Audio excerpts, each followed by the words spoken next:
الله أكبر الله أكبر الله أكبر الله أكبر أشهد أن لا إله إلا الله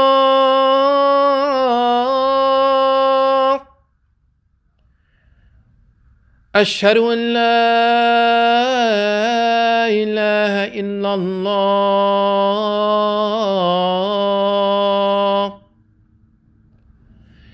أشهد أن محمد رسول الله أشهد أن محمد رسول الله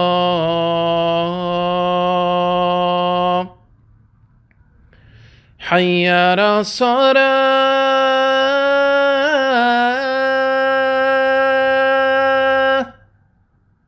حي على الصلاة حي على الفلاح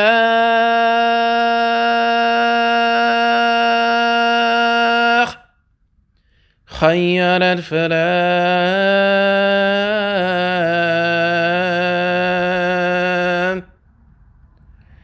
الله أكبر الله أكبر لا إله إلا الله.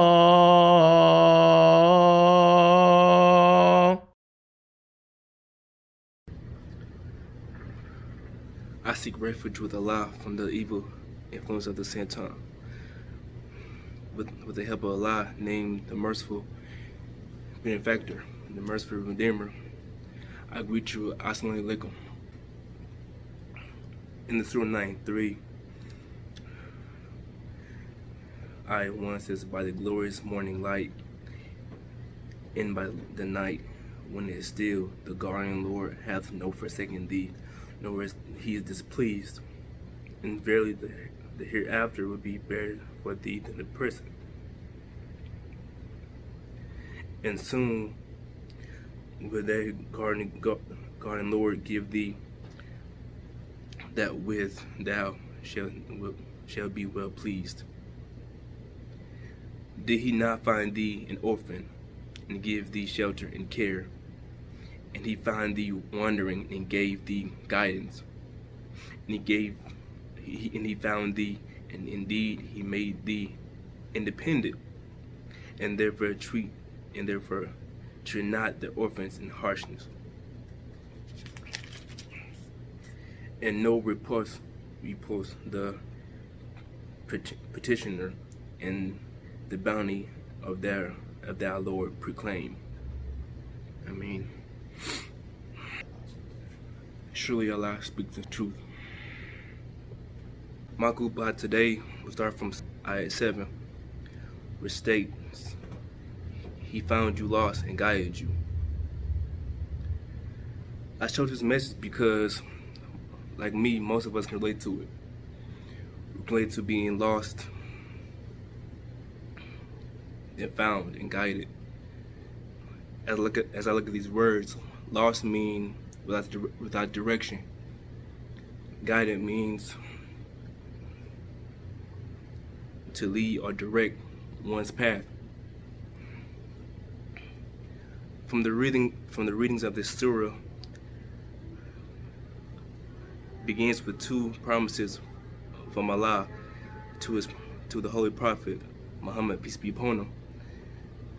The good news of Allah had never forsaken him, and He would provide for him, and he would become content.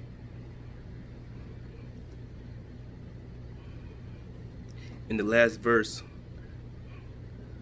of the surah, he reminds the Prophet, peace be upon him, of his past life, and to show how Allah has always bestowed His loving care on him in the most difficult time of his life.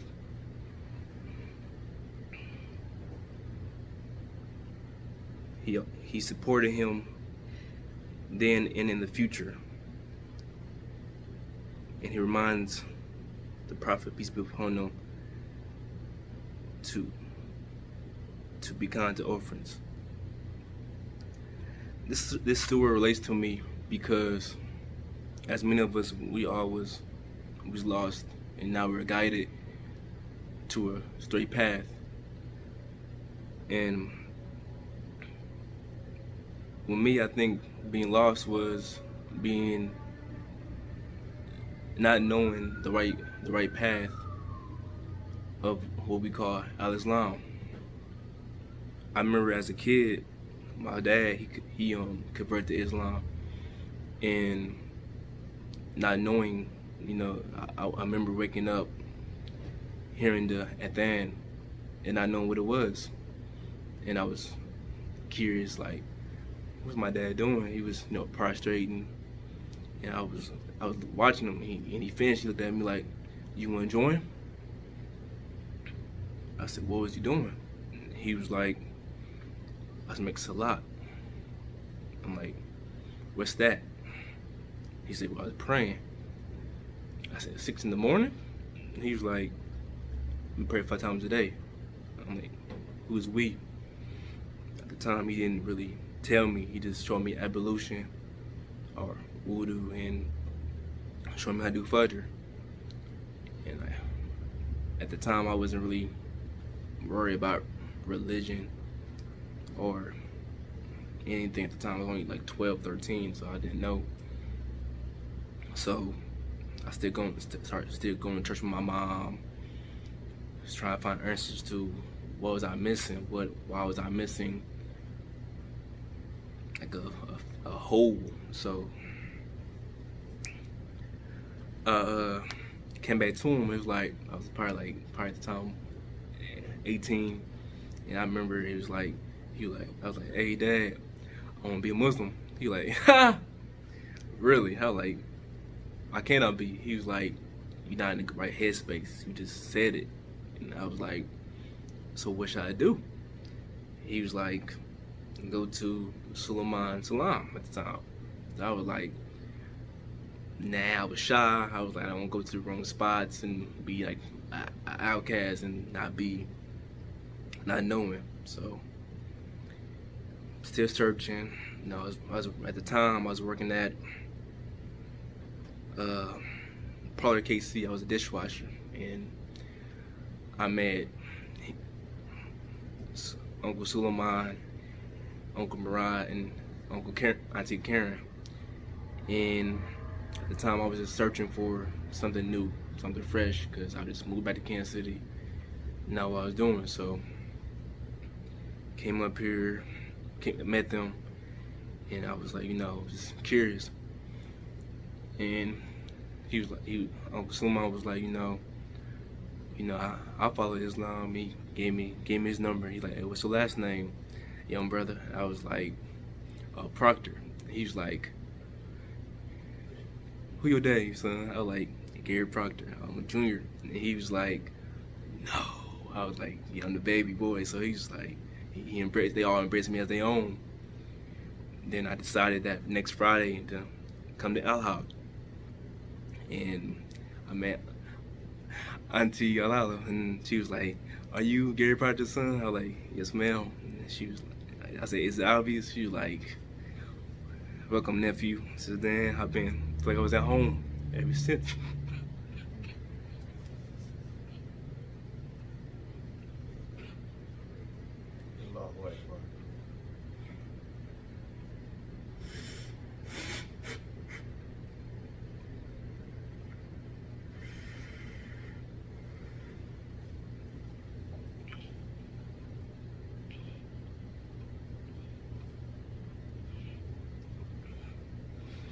I feel like I was at home ever since, and like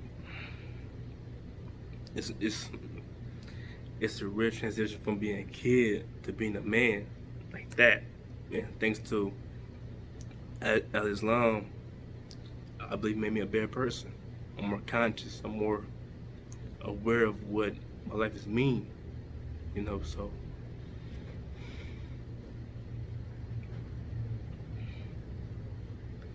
It's been an interesting year. I ain't gonna lie. Like, people saying you changing, I'm maturing. It just, I figured I was lost, and now I'm guided.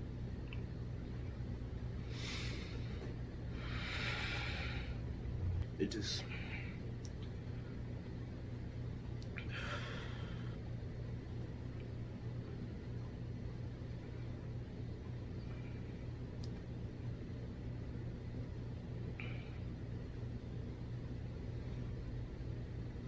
I just see a lot of people my generation that don't have like a direction. And I keep I keep hearing in my head, thanks to Auntie Lala, that you next generation of Allah or next generation of Muslims, and my generation don't have that kind of structure because we just think we immortal. I mean, I had dreams of me dying, a lot of them, and I'm like, I'm a good kid. Why am I dying? But every time I died, I had this voice telling me, keep going. You're not done. You have something to say.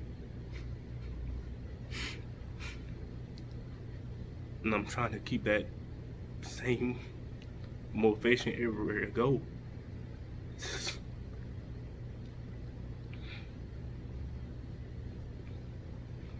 Like, I know life ain't promised, but we gotta get right. We gotta do our best we can.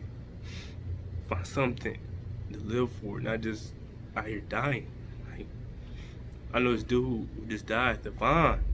He's my age with a child too. So I'm like, am I next? What's next after this? Like, I'm trying to be optimistic. I keep saying that for the last 2 months. I've been saying optimistic. Like, my soul get weary, I get tired. I cry, because I'm like, what's next? What can I do?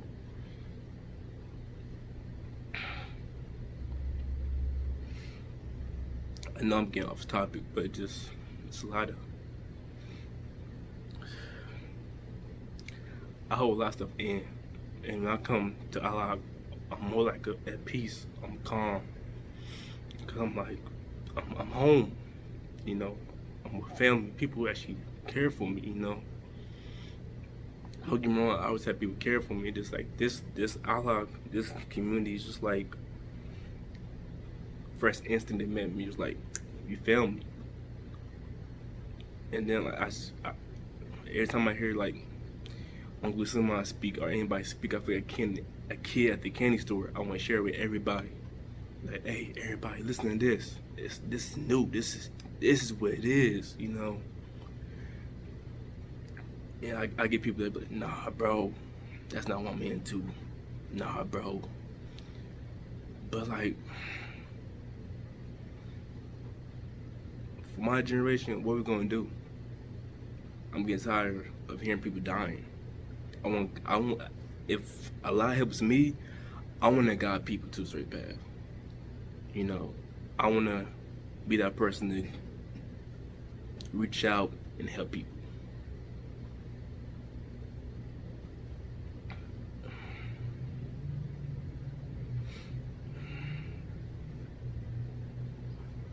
I give my all to Allah. Auntie Liza told me earlier, she's like, it's the way of life. So that's why I feel like it's like a pull and tug. And I go around people that don't know. Like, yo, Jay, let's do this, let's do that. And then that voice be like, nah, you next generation, we need you. So forgive me if I'm tearing up. It just, this series really did stick out to me. That's why I chose it. It's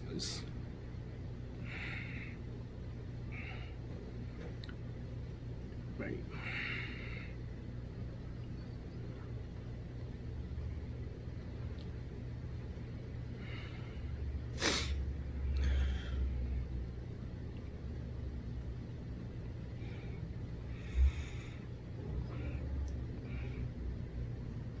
Yo, I take care of Uncle Salaam though. Like, he didn't have to take me from being a kid to being a dishwasher to be his nephew, or until or whoever called me nephew. Y'all didn't take me. Like, it's a blessing in itself. I'm only 22. Why I think I've been here forever? Why I think I've been fighting forever?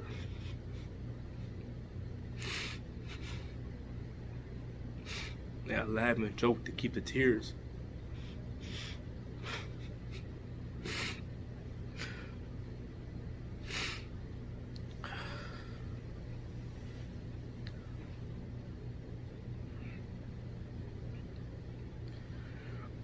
But I think this story will help us, will help like the lost, like could be my generation, other generations or whatever. But I think it will help us like build a model community. Like no matter what religion you are, we can have TED Talks and be like, hey, this is why we believe in this, why we believe in that. Because like we already lost as it is. We gotta find something to live for. We can't be like burying more people every day. We can't. Like, I really do get tired of crying. I'm so, I don't want to cry no more. I look in the mirror. What can I do? What can my voice do? I got younger siblings that they look up to me. Like my little sister said the greeting to me. When she said it to me, my heart like really got heavy. Like people listening to me. And it's like, if I could take one person, I'm not counting, but if I take anybody and bring them here and tell them you're safe here, that's the best in itself. Alhamdulillah, it's the best in itself.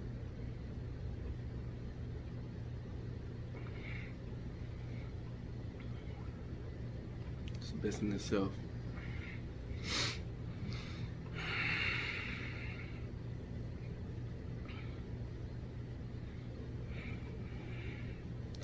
As Uncle Suma would say, may the peace only God can give.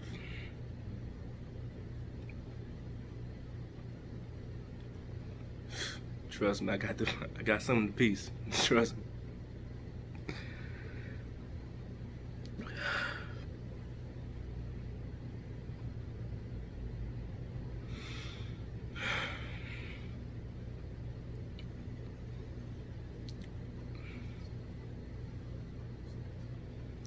Assalamualaikum. Assalamualaikum, family. I was asked to remind you guys that even though we find ourselves in a position where we can't be at the masjid, we can't come here every Friday right now because of the COVID-19, we still have some financial responsibilities in terms of bills that have to be paid. And so I was asked to remind you to still please consider sending in your charity zakat or pledges, whatever the case may be, so that we can keep the bills paid. So if you could please kindly still send in your pledges, zakat, charity, or whatever it is you normally would give, we really would appreciate it. And momentarily, I will give you the electronic means by which to send those to us if you don't already have them. All right. Thank you. Assalamu alaikum. Love you all. You can either send in your charity, zakat, or donations or pledges by snail mail to Al Haq Islamic Center, 6941 Prospect, Kansas City, Missouri, 64132, or you can Cash App us, which is the most popular way of doing things these days. You can Cash App us at Cash App, which is $Al Haq IC, $ALHAQQIC. Or you can PayPal us, which you would go to paypal.me/Al Haq Islamic Center, and you can send us money via PayPal. Or you can always direct deposit us through Commerce Bank, and the routing number is 101000019. Or the account, and the account number is 30227. That's routing number 101000019, and account number 30227. Yeah, those are ways that you can send in your cash donations. Well, they wouldn't be cash. Your donations, your pledges, your zakat, or your sadaqah. And we really would greatly appreciate it so we can keep our bills paid, keep our lights on, etc., etc., etc. And pay our insurance paid, stuff we got to do. But thank you very much. I'm rambling. It's Hollywood. Not my fault. I'll have my regular glasses next week. Inshallah. I'm always forgetting them. But anyway, Sister Leah, you know I'll be forgetting stuff. I'll forget. All right, my bad. Love you, Mama. Assalamu alaikum. Be professional. Assalamu alaikum wa rahmatullahi wa barakatuh.